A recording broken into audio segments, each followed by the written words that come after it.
ওকে, শুরু করছি আজকের lecture. Math first paper chapter 6.1 এর লেকচার 1। আমাদের যে চ্যাপ্টারটার নাম হচ্ছে ত্রিকোণমিতিক অনুপাত। আমরা আমাদের ক্লাস 9-10-এ অষ্টম অধ্যায়ে 8.1-এ যা কিছু শিখে আসছি হায়ার ম্যাথের, সেই সব কিছুই আমাদের এই 6.1-এ রয়েছে।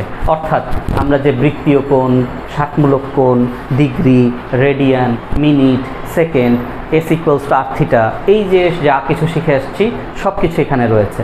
তবে সেই আলোচনায় যাওয়ার পূর্বে আমরা প্রত্যেকটা জিনিসে, প্রত্যেকটা চ্যাপ্টারের কিছু ভূমিকা, কিছু সংক্ষিপ্ত ইতিহাস, কিছু প্রয়োগ, এই জিনিসগুলো জানব। এটার পিছনে আমার ফিলোসফিটা কি? এটার পিছনে ফিলোসফি হচ্ছে, আমি যে সায়েন্স বা বিজ্ঞানের যেই শাখা আমি পড়াশোনা করছি, সেই শাখা নিয়ে যদি আমার বিন্দুমাত্র ধারণা না থাকে যে পূর্বে এটা নিয়ে কারা গবেষণা করেছে, কত হাজার হাজার বছরের পরিশ্রমের ফল আমি আজকে পড়াশোনা করছি, তাহলে এটা যদি আমরা না জানি, তাহলে আমাদের সেই বিষয়ের উপরে সেই যে শ্রদ্ধাবোধ, সেটা জন্মায় না। সেই শ্রদ্ধাবোধ বলেন, সেই ভালো লাগা বলেন, সেইটা জন্মানোর জন্যই আমি প্রতিটা চ্যাপ্টারের একটা ক্লাস হলেও হিস্ট্রি এবং ভূমিকা, প্রয়োগ, কোথায় আমরা অ্যাপ্লাই করি। সবসময় একটা জিনিস দেখেন, আপনারা ছোটোবেলায় হয়তো এই প্রশ্নটা নিজের কাছে নিজে করছেন, স্যার বীজগণিত শিখছি, কোথায় কাজে লাগে? জ্যামিতি শিখছি, কোথায় কাজে লাগে? এই যে কোথায় কাজে লাগে, এই প্রশ্নের উত্তরটা আমি প্রত্যেকটা চ্যাপ্টার ডে 1-এ দিব। তার মানে ভবিষ্যতে আপনার ওই জগতে আপনি গেলে আপনার এটা কাজে লাগবে, সেই উত্তরটা আমি আগে দিয়ে তারপরে সামনে আগাবো। ফাইন। সো আমাদের 6.1-এর প্রথম লেকচারের জন্য আমরা একটা লেকচার শিট ফলো করতেছি, আমারই লেখা। এখানে আমি 1 থেকে 2টা বই মেনটেন করে কিছু বেসিক জিনিসপত্র লিখে রাখছি, যেগুলো আপনি ক্লাস 9-এই শিখে ফেলছেন। জাস্ট আমি সেই জিনিসগুলো আবার একটু রিড আউট করতেছি, আপনি শুধুমাত্র আমার সাথে জিনিসটা পড়বেন। যদি কোথাও কোনো কনফিউশন থাকে আমাকে জিজ্ঞেস করবেন। ওকে, সো আমরা কিছু ভূমিকা দিয়ে শুরু করছি। বিজ্ঞানের যুগে ত্রিকোণমিতির ধারণা খুবই গুরুত্বপূর্ণ। আধুনিক জগতের কথা যদি বলি, কম্পিউটারের শব্দ বা সঙ্গীত শ্রবণের ক্ষেত্রেও লুকিয়ে রয়েছে ত্রিকোণমিতি। কারণ শব্দ তরঙ্গ আকারে প্রবাহিত হয়। এমনকি যদি একটি শান্ত পুকুরে ঢিল ছোড়া হয়, যে স্থানে ঢিল পানিকে স্পর্শ করেছে সেই স্থান থেকে চারপাশে শক্তি তরঙ্গ আকারে প্রবাহিত হয়। আরও সূক্ষ্মভাবে পর্যবেক্ষণ করলে দেখা যায়, পানির উপরস্থ প্রতিটি কণা স্থিতিস্থাপকতার দরুন নিজের জায়গা থেকে উপরে নিচে দুলতে থাকে। সাম্যাবস্থা হতে কণার সরণকে সময়ের সাথে লেখচিত্রে স্থাপন করলে তরঙ্গের আকার পাওয়া যায়, এবং এই তরঙ্গগুলো কিন্তু সাইন বা কোসাইন ফাংশন। এই হচ্ছে আমাদের প্রথম প্যারা। আসেন এটা নিয়ে একটু আলোচনা করি। তাহলে ফার্স্ট অফ অল আমরা ত্রিকোণমিতির ধারণা হিসেবে 2টা জিনিস পেলাম, যে আমরা তরঙ্গ কথাটা পেলাম। এই তরঙ্গ কথাটায় আমরা পেলাম, যেই তরঙ্গর জায়গায় আমরা ত্রিকোণমিতি প্রয়োগ করব ভবিষ্যতে। আপনারা যখনই ফিজিক্স পড়বেন, তখন ফিজিক্সে আপনারা একটা বড় একটা অংশ জুড়ে শব্দ এবং একটা বড় অংশ জুড়ে আলো পড়বেন, যেটা আপনারা আগেও পড়ে আসছেন এবং এখন আরও ইলাবোরেটলি পড়বেন, শব্দ এবং আলো। এই যে শব্দ এবং আলো পড়বেন, এই সম্পূর্ণ জিনিসটা হচ্ছে কি? তরঙ্গ। আমরা জানি শব্দ একটা তরঙ্গ, আলো এক ধরনের তরঙ্গ। এই শব্দ এবং আলো পড়তে যে আপনি প্রতি পদে পদে ত্রিকোণমিতির ব্যবহার পাবেন, এবং ইভেন কি একটা নর্মাল শব্দের তরঙ্গকে প্রকাশ করতে গেলেও আপনাকে সাইন থিটা লাগবে। ঠিক আছে? আচ্ছা, তো এটা ছিল একটা কথা, যে তরঙ্গ বিজ্ঞানের শিখতে গেলে এই তরঙ্গ দিয়ে আপনি গান শোনা বলেন, এই তরঙ্গ দিয়ে আপনি প্রয়োজনীয় ধ্বনি উৎপাদন বলেন, ইভেন কি আমরা যে কথা বলতেছি, এই সব কিছুই তরঙ্গের মাধ্যমে হচ্ছে, এবং এই সব জায়গায় ত্রিকোণমিতি রয়েছে। Point number 1। পয়েন্ট নাম্বার 2, আমরা একটা পুকুরের এক্সাম্পল দিয়েছি। পুকুরটা শান্ত একটা পুকুরে ঢেউ থাকে না। সাপোজ আমি একটা ঢিল ছুড়লাম, ঢিলটা এখানে এসে পড়লো। যেই মুহূর্তে ঢিলটা পড়লো, সেই মুহূর্তে সে এখানে কি তৈরি করবে? স্পন্দন।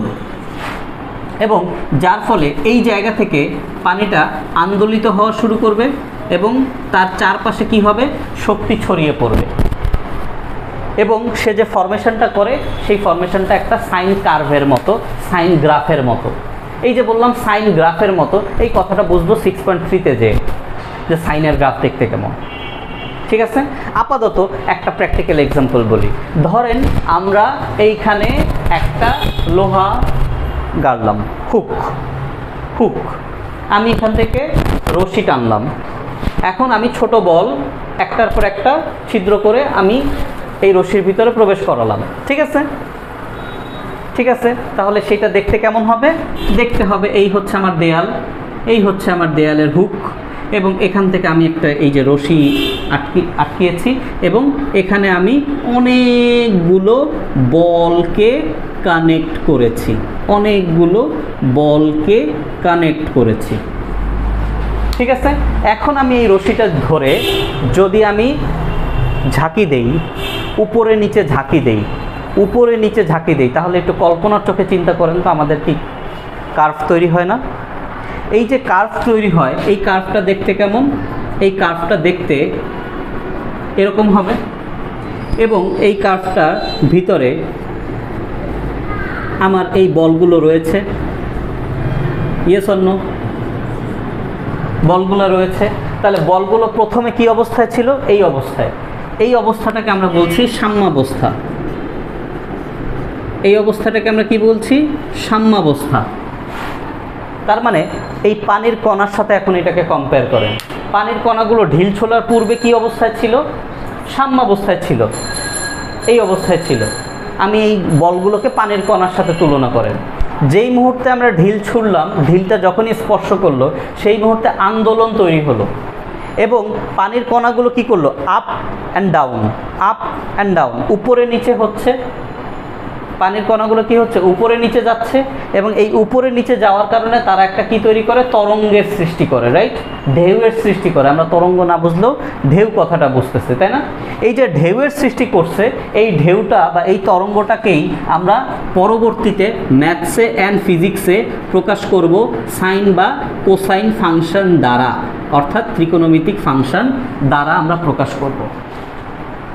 এবং পৃথিবীতে যত ধরনের আমরা তরঙ্গ পড়ব, শব্দ বলি, আলো বলি, তাপ বলি, সব ধরনের তরঙ্গ আমরা এই ধরনের সাইন বা কোসাইন গ্রাফ দিয়েই প্রকাশ করব। তার মানে এটা একটা বলতে পারেন ফিজিক্স পড়তে গেলে ত্রিকোণমিতির একটা হিউজ ব্যবহার আপনি পাচ্ছেন। তাহলে প্রথমেই বলে দিলাম ত্রিকোণমিতির ব্যবহারটা কোথায়। প্রথম, ওকে, ফাইন, এইটুকু বুঝছি, এইটুকু। আসেন তারপরের অংশটুকু পড়ি। সেই প্রাচীনকাল থেকে নানা গণিতবিদের চেষ্টায় তিলে তিলে গড়ে উঠেছে ত্রিকোণমিতির জ্ঞান ভাণ্ডার। এই অধ্যায়ে সেই জ্ঞান ভাণ্ডারের সূচনা মাত্র। তার মানে আমরা জাস্ট স্টার্ট করতেছি। ঠিক আছে, আচ্ছা। গ্রিক শব্দ ট্রাইগনন অর্থাৎ ত্রিভুজ এবং মেট্রন অর্থাৎ পরিমাপ শব্দ থেকে ট্রিগোনোমেট্রি অর্থাৎ ত্রিকোণমিতি শব্দ নেওয়া হয়েছে। ত্রিকোণমিতি হচ্ছে গণিতের এমন একটি শাখা যেখানে ত্রিভুজের বাহুর দৈর্ঘ্য এবং কোণের সম্পর্ক নিয়ে আলোচনা করা হয়েছে। ত্রিকোণমিতি এবং ত্রিকোণমিতিক ফাংশনে বহুবিধ ব্যবহার রয়েছে। শব্দ এবং আলোক তরঙ্গ ইত্যাদির পর্যাবৃত্ত গতি বিশ্লেষণে সাইন এবং কোসাইন ফাংশন মৌলিক ভিত্তি হিসেবে ব্যবহৃত হয়। গ্রহ উপগ্রহের দূরত্ব, নৌবাহু বিজ্ঞান অর্থাৎ নেভিগেশন, সমুদ্রে কোনো স্থান হতে জাহাজ, উপকূল ইত্যাদির দূরত্ব নির্ণয়ে ত্রিকোণমিতি ব্যবহার করা হয়। স্থপতিবিদরা অর্থাৎ আর্কিটেক্ট নকশা করতে ত্রিকোণমিতি ব্যবহার করেন। এছাড়াও পর্বতশৃঙ্গ, টাওয়ারের উচ্চতা, সমুদ্র বিজ্ঞানে জোয়ার ভাটা, জলোচ্ছ্বাসের উচ্চতা নির্ণয়ে ত্রিকোণমিতি ব্যবহৃত হয়। রাইট?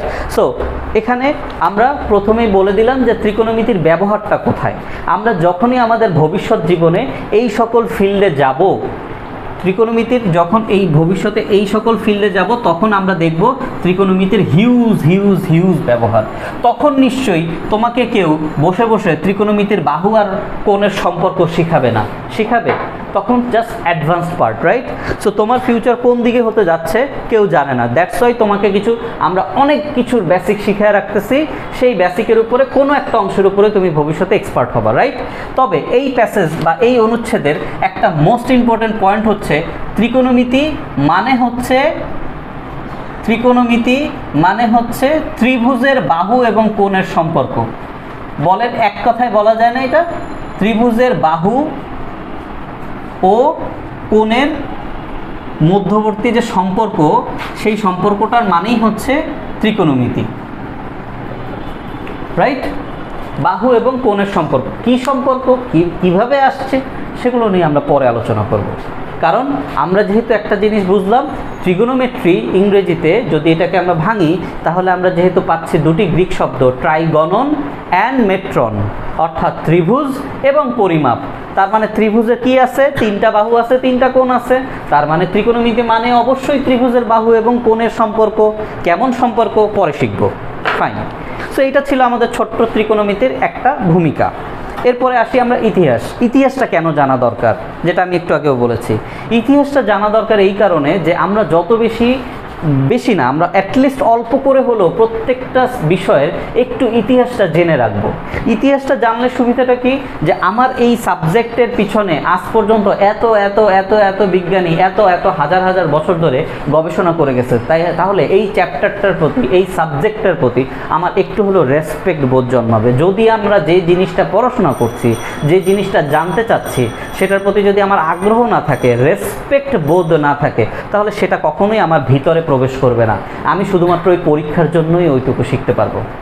মাথায় রাখেন, পরীক্ষার জন্য আপনি শিখতে পারতেছেন, কিন্তু সেটা আপনি আপনার আর ভবিষ্যতে রিয়েল লাইফে কাজে লাগাতে পারতেছেন না, কারণ ওই চ্যাপ্টার বা ওই পয়েন্টের প্রতি আপনার কোনো ভালোবাসা ছিল না, ভালোবাসা থাকার কথাও না, কারণ আপনি ওটার হিস্ট্রিটা জানেন না। কথাটা কি বুঝাতে পারছি? যেমন একটা সিম্পল এক্সাম্পল যদি দেই, হ্যাঁ, আমরা বাংলাদেশের নাগরিক, আমরা তো কেউই মুক্তিযুদ্ধ দেখিনি, যাই তাই না? বাট আমরা হিস্ট্রি পড়ি, রাইট? কেন পড়ি? আমাদের দেশপ্রেম বা আমাদের দেশের প্রতি ভালোবাসা জন্মানোর জন্য। ক্লিয়ার?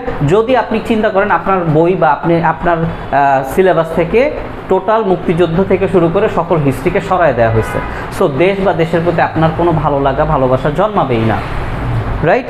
দ্যাটস ওয়াই আমরা কিছুটা হলেও হিস্ট্রি পড়ি। ওকে, ফাইন। হিস্ট্রি প্রথমে, রোম যেমন একদিনে তৈরি হয়নি, ত্রিকোণমিতিও তেমনি একদিনে বা একজনের হাতে সম্পূর্ণতা পায়নি। ত্রিকোণমিতির ইতিহাস অনেক প্রাচীন, বিশাল ও কিছু কিছু ক্ষেত্রে বিতর্কিত। আমরা বিতর্ক নিয়ে কথা বলবো না, বাট ভবিষ্যতে আপনারা এগুলো নিয়ে পড়বেন। নিচে সংক্ষিপ্ত আকারে ত্রিকোণমিতির ইতিহাস সম্পর্কে জানার চেষ্টা করব। 1800 বিসি ব্যাবিলন। বিসি মানে কি বলেন? বিফোর ক্রাইস্ট, খ্রিস্টপূর্ব, বিফোর ক্রাইস্ট, ঠিক আছে? সো 1800 বিসি, তার মানে এখনকার সময় 2024, তার সাথে আরও কি যোগ করবেন? 1800 যোগ করবেন, তার মানে বুঝতেই পারতেছেন প্রায় তাহলে কত, আরও 2000 বছর, তার মানে 4000 বছর পূর্বের কথা বলা হচ্ছে। তাহলে দেখেন, ব্যাবিলনীয় সভ্যতা যেটা এখন বিলুপ্ত, ডেফিনেটলি বিলুপ্ত, রাইট? আচ্ছা, সো কি বলা হচ্ছে? ব্যাবিলনীয় সভ্যতায় গণিতবিদরা জানতো যে আয়ত ক্ষেত্র এর একটা অংশ হলো সমকোণী ত্রিভুজ। তো এখন আমাদের কাছে এটা হাস্যকর মনে হচ্ছে না? এটা তো আমরা জানি, কিন্তু আমরা যে জিনিসটা এখন টেকেন ফর গ্র্যান্টেড ধরে নিয়েছি, তার মানে এটা তো আমার এত সহজ একটা জিনিস, এইটা আবার কি জানার কি আছে? এটা তো একদিনে আসেনি, এটা হাজার হাজার বছর পরে আসছে। ফাইন। সো ব্যাবিলনীয় সভ্যতার গণিতবিদরা জানতো যে আয়তের একটি অংশ হচ্ছে সমকোণী ত্রিভুজ। প্লিম্পটন 322 নামক ম্যানুস্ক্রিপ্ট, ম্যানুস্ক্রিপ্ট জিনিসটা কি? হাতে লেখা বই, হাতে লেখা বই। এবং তখন কাগজ ছিল, কিসে লিখতো? পাথর, চামড়া, পাতা, ঠিক আছে, এই জিনিসগুলোতে লিখতো। দ্যাটস ওয়াই এইগুলোকে বলা হয় ম্যানুস্ক্রিপ্ট। আচ্ছা, সো প্লিম্পটন 322 নামক ম্যানুস্ক্রিপ্টে ষাটমূলক পদ্ধতির উল্লেখ পাওয়া যায়। তো ষাটমূলক পদ্ধতিটা কি পরিচিত লাগতেছে? তাহলে কত বছর পূর্বে ষাটমূলক পদ্ধতি? 4000 বছর পূর্বে, রাইট? আজকে থেকে। আচ্ছা, সাথে সমকোণী ত্রিভুজের বাহুত্রয় এবং তাদের সম্পর্কের বিষয়ে উল্লেখ ছিল। তার মানে ত্রিকোণমিতি মানেই হচ্ছে বাহু এবং ত্রিভুজ, কোণের মধ্যে সম্পর্ক। আর আমরা ত্রিকোণমিতি শুরুটা কি দিয়ে করি? সমকোণী ত্রিভুজ দিয়ে করি। তার মানে এটাও সেই 4-4500 বছর পূর্বের ম্যানুস্ক্রিপ্টে এটা খুঁজে পাওয়া যায়। আচ্ছা, তাহলে একটা জিনিস চিন্তা করেন, 4-4500 বছর পূর্বে বইতে এটা ছিল, তাহলে এটার আবিষ্কার কততে? Yes or no? এইটার এই জ্ঞানটা সৃষ্টি হয়েছে কত পূর্বে? নিশ্চয়ই আরও অনেক পূর্বে। আচ্ছা, সেই দিকে না যাই। 1550 বিসি ইজিপশিয়ানস, অর্থাৎ সেই 3500 বছর পূর্বে মিশরীয় সভ্যতায় পাওয়া যায় রিন্ড প্যাপিরাস থেকে পিরামিডের নানান গণনা পাওয়া যায়। এ যুগে ষাটমূলক পদ্ধতির উন্নয়ন ঘটে। প্যাপিরাস কি? যেখানে মিশরের যে ল্যাঙ্গুয়েজ ছিল, মিশরের ল্যাঙ্গুয়েজকে কি বলা হয় জানি? হাইরোগ্লিফিক্স। মিশরের ল্যাঙ্গুয়েজকে বলা হয় কি? হাইরোগ্লিফিক্স। বলা হয় আমাদের বর্তমান জ্ঞান বিজ্ঞানের অনেক অ্যাডভান্স ছিল মিশরের জ্ঞান বিজ্ঞান, এবং সেই জ্ঞান বিজ্ঞানগুলো লেখা থাকতো কিসে? প্যাপিরাসের স্ক্রল বলা হতো। ঠিক আছে, এটাও সেম গাছ এবং মানে গাছ, তারপরে হচ্ছে পশু প্রাণীর শরীরের চামড়া, সেগুলোতে লিখে রাখা হতো। ঠিক আছে, ওকে ফাইন। তাহলে এখানেও আমরা কিসের পেলাম? ষাটমূলক পদ্ধতিতে, ষাটমূলক পদ্ধতির উন্নয়নের কথাটা পেলাম, এবং আমরা এখানে পেলাম পিরামিডের নানান গণনা। এবং পিরামিড নিজেই একটা কি সপ্তম আশ্চর্য না? এবং এখানে আপনি প্রতিনিয়ত এটা নিয়ে পড়াশোনা করলে আশ্চর্যই হবেন। পিরামিড নিয়ে যত আপনি পড়াশোনা করবেন তত আপনি আশ্চর্য হবেন। এত ম্যাথমেটিক্যাল একটা মানে কি বলবো ইউনিকনেস, মানে এত বেশি ম্যাথমেটিক্যাল ইউনিকনেস পিরামিডের মধ্যে আছে। আচ্ছা, সো 190 BC টু 120 BC গ্রিকস, যাদের হাত ধরে ত্রিকোণমিতি আসলে এতটা স্প্রেড আউট হয়। গ্রিকদের মধ্যে হিপারকাস এর অবদান বেশি, তাকে ত্রিকোণমিতির জনক বলা হয়। তিনি প্রথম, এখানে মটা মিস হয়ে গেছে, তিনি প্রথম ত্রিকোণমিতিক পদ্ধতিগত ব্যবহার করে যার প্রমাণ পাওয়া যায়, অর্থাৎ ত্রিকোণমিতিক পদ্ধতিগত ব্যবহারটা তিনি সর্বপ্রথম করেন এবং এটার প্রমাণও পাওয়া যায়। হিপারকাস ছাড়াও টলেমি 100 to 170 এসি মানে আফটার ক্রাইস্ট, ঠিক আছে, তার টেবিল অফ কর্ডস কাজের জন্য প্রসিদ্ধ ছিল। যদি বেশি আগ্রহী থাকেন তাহলে টেবিল অফ কর্ডস লিখে গুগলে সার্চ দিতে পারেন, টলেমি টেবিল অফ কর্ডস। ওকে, আচ্ছা, এরপরে 200 to 600 এডি মানে কি? After death. এখানে কিন্তু এই এসি, বিসি, এডি এগুলো নিয়েও একটু নেটে সার্চ দিয়েন, শিখেন। ঠিক আছে, আচ্ছা, ইন্ডিয়ানস, ভারতবর্ষের সিদ্ধার্থ এবং আর্যভট্ট পরবর্তী ভাস্কররাও এবং ব্রহ্মগুপ্ত বিপরীত ত্রিকোণমিতিক সমীকরণ নিয়ে প্রচুর তত্ত্ব লিপিবদ্ধ করেন। আর্যভট্ট সাইন টেবিল তৈরি করেন। বলেন, ব্রহ্মগুপ্ত কি পরিচিত? সে তৈরি করছে রিভার্স ত্রিকোণমিতি। ঠিক আছে, আচ্ছা, আর আর্যভট্ট কি করছে? Sine table. এই যে সাইনের যে আপনি এখন মানগুলো পাচ্ছেন, সাইন 30, সাইন 45, সাইন 60, এই মানগুলোর প্রথম সাইন টেবিল তৈরি করে আর্যভট্ট। কত সাল পূর্বে? 200 থেকে 600 আফটার ডেথ মানে হচ্ছে আমরা ওইটাকে ওই বছর হিসেবে কাউন্ট করি, তো 200 থেকে 600 মানে এই 400 বছর, প্রথম 400 বছরে। আচ্ছা, এরপরে দেখেন 700 থেকে 998 এডি পার্সিয়ানস মোহাম্মদ ইবনে মুসা আল খোয়ারেজমি, চিনি একে, বীজগণিতের জনক। ঠিক আছে, মুসা আল ইবনে খোয়ারেজমি এর যে বই আল জাবর থেকে অ্যালজেব্রা আসছে। ঠিক আছে, আচ্ছা, সো তিনি প্রথম টেবিল অফ ট্যানজেন্ট তৈরি করেন, অর্থাৎ ট্যান থিটার যে টেবিল সেটা সে তৈরি করেন প্রথম। তিনি নির্ভুলভাবে সাইন কোসাইন টেবিলও তৈরি করেন। Abu al Wafa বুজাইনি sign a+b এর আধুনিক রূপ দান করেন, যেটা আমরা 7.2-তে যে শিখব, আমাদের ফার্স্ট পেপার বইয়ের 7.2-তে যে শিখব সাইন a+b। দিস ইজ যৌগিক কোণের ত্রিকোণমিতিক অনুপাত। ওকে, 15 ডিগ্রি অন্তর সাইন এবং ট্যানজেন্টের টেবিল তৈরি করেন। সেকেন্ড, কোসেকেন্ড এবং সাইন সূত্র আবিষ্কার করেন কে? Abu al Wafa Buzjani. Okay, then modern era, অর্থাৎ আধুনিক সভ্যতা। Sir Isaac Newton, James Stirling ত্রিকোণমিতি সিরিজের বিস্তার বর্ণনা নির্ণয় করেন। এই যে বললাম ত্রিকোণমিতিক সিরিজ, এই জিনিসের আলোচনা আমরা পাবো হচ্ছে যখন আমরা ক্যালকুলাস করব, ত্রিকোণমিতিক সিরিজ। এবং ত্রিকোণমিতিকে আধুনিক গণিতের গুরুত্বপূর্ণ অংশ হিসেবে ত্রিকোণমিতি উপনীত হয় এদের হাত ধরে। ওকে ফাইন, হিস্ট্রি শেষ। তাহলে এই হিস্ট্রির আসলে সামারিটা কি? এই হিস্ট্রির সামারিটা একটাই বলতে পারি, সেটা হচ্ছে যে ত্রিকোণমিতি 4,500 বছর পূর্বের একটা গণিত, এবং 4,500 বছর পূর্বে অলরেডি এইটা লিপিবদ্ধ ছিল। এটা কত বছর পূর্বে তৈরি হয়েছে তার হিস্ট্রি আমরা জানি না। তার মানে ত্রিকোণমিতি শেখার সময় আমরা একটা জিনিস মনে রাখবো, একটা জিনিস দেখেন, যে জিনিস আমার কাজে লাগে না সেই জিনিস কিন্তু হারিয়ে যায় সৃষ্টি থেকে, তাই না? রোমান, একটু আগে রোম সভ্যতার কথা বলতেছিলাম, তো রোমান যে ম্যাথমেটিক্সের যে অক্ষর II, রাইট, এটা শুধুমাত্র আমরা এখন নাম্বারিংয়ের ক্ষেত্রেই ব্যবহার করি, রাইট, জাস্ট স্টাইলিংয়ের জন্য। এটাকে দিয়ে কি আমরা ম্যাথ করতে পারি? কেন পারি না? এটার ব্যবহার নাই। দেখছো এটা কি হারায় গেছে না? যদি এটা ব্যবহার থাকতো নিশ্চয়ই এখানে নতুন নতুন থিওরি আবিষ্কার হতেই পারতো। রাইট? তার মানে দেখেন ত্রিকোণমিতি 4,500 বছর ধরে চলা একটা গণিত, তার মানে এর ব্যবহার নিশ্চয়ই হচ্ছে এবং সামনেও আছে, সেই জন্য সে হারায় যায় না। দিন দিন নিত্য নতুনভাবে সে কী হচ্ছে, আরও আপডেটেড হচ্ছে। তার মানে কি নতুন নতুন সূত্র আবিষ্কার হচ্ছে? ব্যাপারটা তা না। ত্রিকোণমিতির সূত্র ওয়ান কাইন্ড অফ ফিক্সড। কেন ফিক্সড, কীভাবে ফিক্সড, সেগুলো নিয়ে পরে আলোচনা করব। শুধু এই আলোচনাটুকুর সামারি হচ্ছে এটা একটা অনেক বড় একটা গণিতের অংশ এবং এটা অনেক পুরনো একটা গণিতের অংশ। ওকে ফাইন, এরপরে যাই। এরপরে যে জিনিসটা সেটা হচ্ছে ত্রিকোণমিতির প্রকারভেদ, ক্লাসিফিকেশন অফ ত্রিকোণমিতি। তোমার কখনোই লাগবে না এই জিনিস, বাট জেনে রাখো। সেটা হচ্ছে ত্রিকোণমিতিতে কয়েকটি ভাগে ভাগ করা, ত্রিকোণমিতিকে ভাগ করা আসলে কঠিন অনেক ক্ষেত্রে, এবং সেটা অনেক ক্ষেত্রেই বিতর্কিত। কেন বিতর্কিত দরকার নেই জানার। তারপরেও সাধারণ গণিতবিদরা ত্রিকোণমিতিকে 4 ভাগে ভাগ করেন, এবং সেগুলো হলো আদি ত্রিকোণমিতি। যেই আদি ত্রিকোণমিতিতে সমকোণী ত্রিভুজ কোণের ত্রিকোণমিতিক ফাংশনের প্রয়োগ নিয়ে আলোচনা করে। দেখেন আপনারা 9.1 জেনারেল ম্যাথে 9.1-এ কী শিখছেন? শুধুমাত্র সমকোণী ত্রিভুজের উপরে ভিত্তি করে সাইন কস ট্যানের ব্যবহার শিখেছেন না? জেনারেল ম্যাথের কথা যদি বলি 9-10-এ, তাহলে এইটা হচ্ছে আদি ত্রিকোণমিতি। তারপরে কি বলছে? সমতলীয় ত্রিকোণমিতি। সমতলীয় ক্ষেত্রে ত্রিকোণমিতিক ফাংশনের প্রয়োগ নিয়ে আলোচনা করা। তাহলে বলেন সমতল মানে কি? দ্বিমাত্রিক না? সমতল মানে কি? এই যে তল, এই তলটা মানে কি?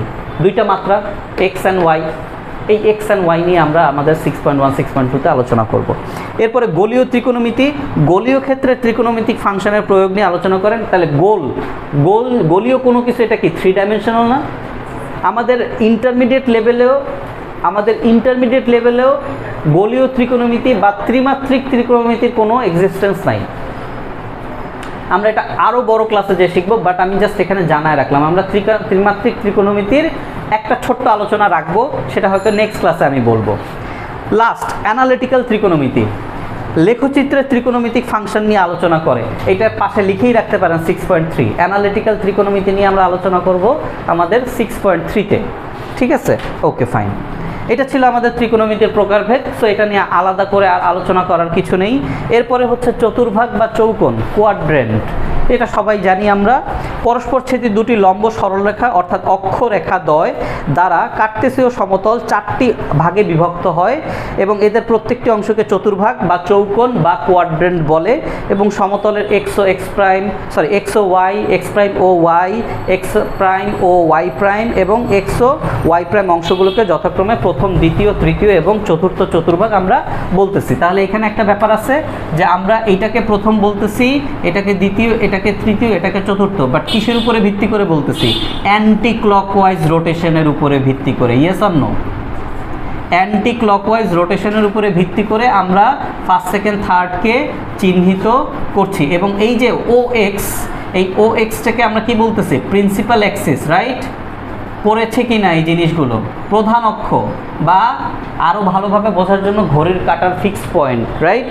এই ঘড়ির কাঁটার ফিক্সড পয়েন্টের রোটেশনের উপরে ভিত্তি করেই আমরা এই চতুর্ভাগগুলোর নাম দেই, রাইট? ওকে।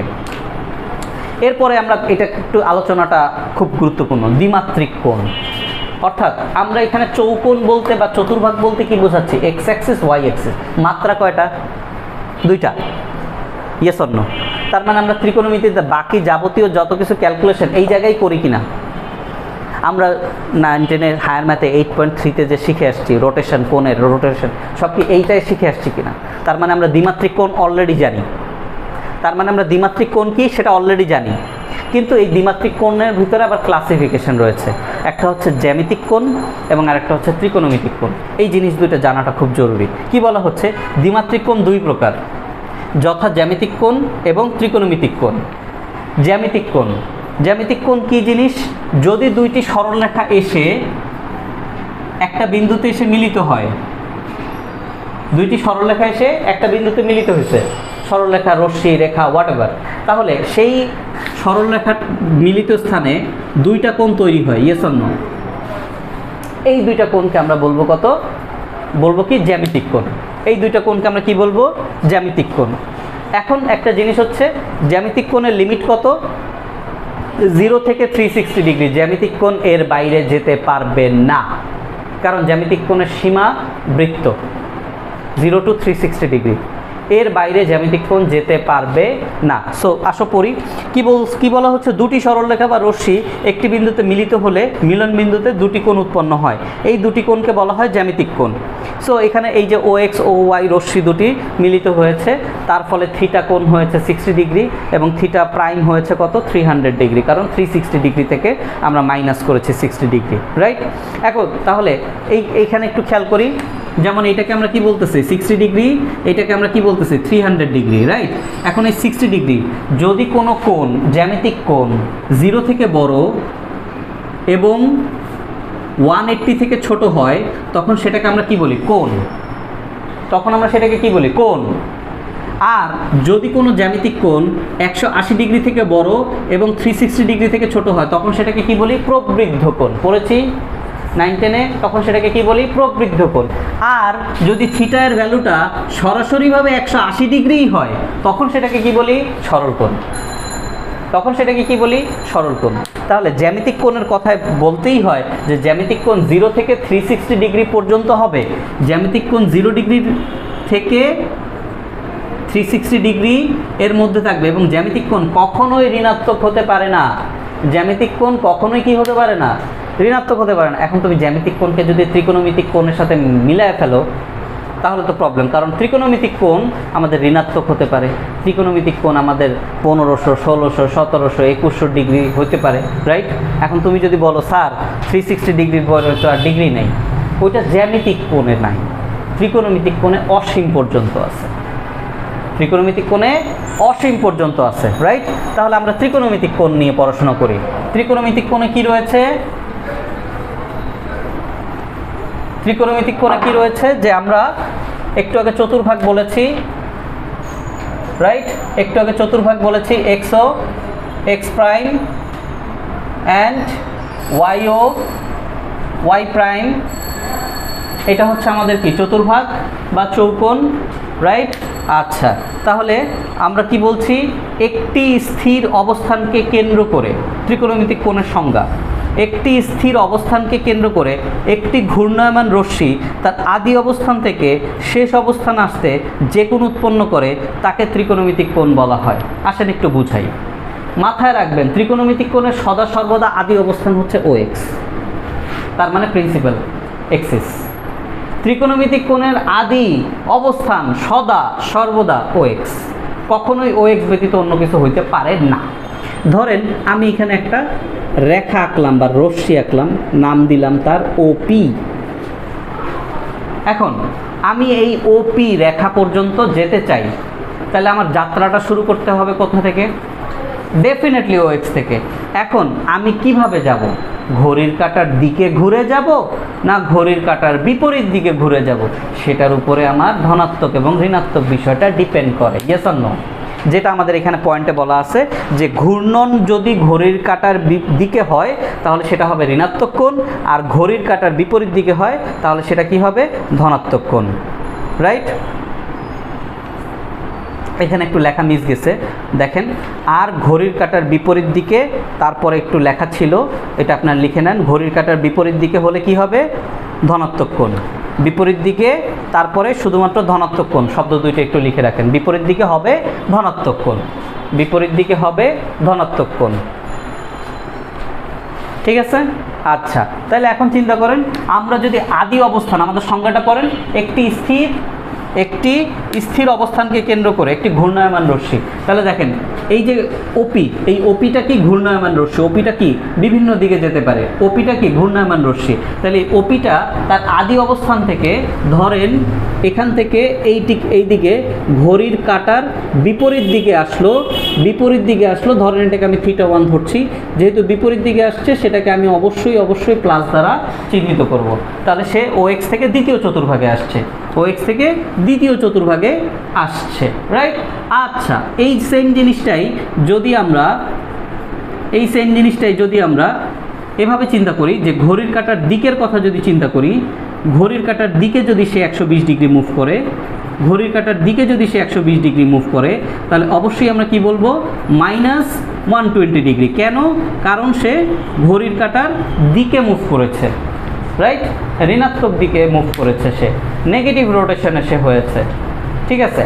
আচ্ছা, এখন প্রশ্ন হচ্ছে, আমরা তো তাহলে একটা জিনিস বুঝলাম যে ত্রিকোণমিতিক কোণ মানে কি ঘূর্ণনের কারণে সৃষ্টি হয়। এখন ঘূর্ণনের কোনো কি ফিক্সড আছে যেই জায়গায় যে ঘূর্ণন থেমে যাবে? এই জন্য আমরা বলি, আমরা যদি ত্রিকোণমিতিক কোণ যদি ঘড়ির কাঁটা বিপরীত দিকে ঘুরতে থাকে ঘুরতে থাকে ঘুরতে থাকে ঘুরতে থাকে ঘুরতে থাকি, আমাদের কোনো ফিক্স নাই। আমরা যদি ঘড়ির কাঁটা, এটা হচ্ছে বিপরীত দিকের কথা বললাম, আমরা যদি ঘড়ির কাঁটার দিকেও ঘুরতে থাকি তাহলে কি আমরা বলতে পারবো এই জায়গায় এসে থেমে যাবে? না, এটা বলতে পারবো না। আমরা শুধু পজিটিভ আর নেগেটিভ বলতে পারি। দ্যাটস ওয়াই আমরা বলি ত্রিকোণমিতিক কোণের কোনো সীমা নেই। তা ধনাত্মক হতে পারে, তা ঋণাত্মক হতে পারে, তা শূন্য হতে পারে, তা অসীম হতে পারে, রাইট। এবং লাস্ট লাইনে কি লিখে দিয়েছি দেখেন, কি বলা হয়েছে, অর্থাৎ -ইনফিনিটি থেকে ত্রিকোণমিতিক কোণ বড় এবং +ইনফিনিটি থেকে ছোট। তার মানে ত্রিকোণমিতিক কোণের সীমা কত বড়, রাইট। তাহলে প্রথমে যে জিনিসটা, যে এই ত্রিকোণমিতিক কোণ এবং জ্যামিতিক কোণের মধ্যে আপনারা কখনোই আর ভবিষ্যতে কনফ্লিক্ট করবেন না। বলেন, বুঝাতে পারছি? ত্রিকোণমিতিক কোণ এবং জ্যামিতিক কোণের মধ্যে কনফ্লিক্ট করবেন না। যখনই আমরা জ্যামিতিতে ব্যবহার করব, জ্যামিতিতে বলতে আমরা যে ভেক্টর, সরলরেখা, বৃত্ত, সেখানে আমরা কোণ কিন্তু 0 to 360 ডিগ্রি সীমাবদ্ধ। বাট যখনই আমরা ত্রিকোণমিতিতে চ্যাপ্টার 6, চ্যাপ্টার 7, তখন কিন্তু আমার কোণের কোনো সীমানা নাই, কোণের কোনো চিহ্ন নাই, মানে ফিক্সড কোনো চিহ্ন নাই। যা ইচ্ছে তাই হতে পারে, অবশ্যই অঙ্কের উপরে ভিত্তি করে। কথাটা কি বুঝাতে পারছি? তাহলে এই যে আলোচনাটা করলাম, এখানে কিছুই নাই, সেটা আপনিও বুঝতেছেন, রাইট। এইটুকুই আপনার কি করে ফেলতে হবে, আপনার বাসায় যে নোট খাতা রেডি করতে হবে এবং এইটা হুবহু কপি করে তুলতে হবে। বুঝাতে পারছি? এইটা হুবহু কপি করে তুলতে হবে এবং যেদিন চ্যাপ্টার শেষ হবে সেই দিন বা তার পরের ক্লাসে আমি সেটা জমা নিব। এবং ওই দিন রাত্রে যদি আপনি করতে চান, কখনোই আপনি শেষ করতে পারবেন না। মানে বুঝাতে পারছি? ওই দিন রাত্রে যদি আপনি সবগুলো করতে চান, কখনোই আপনার শেষ হবে না। ক্লিয়ার? সো আজকে আমি এতটুকুই রাখতেছি।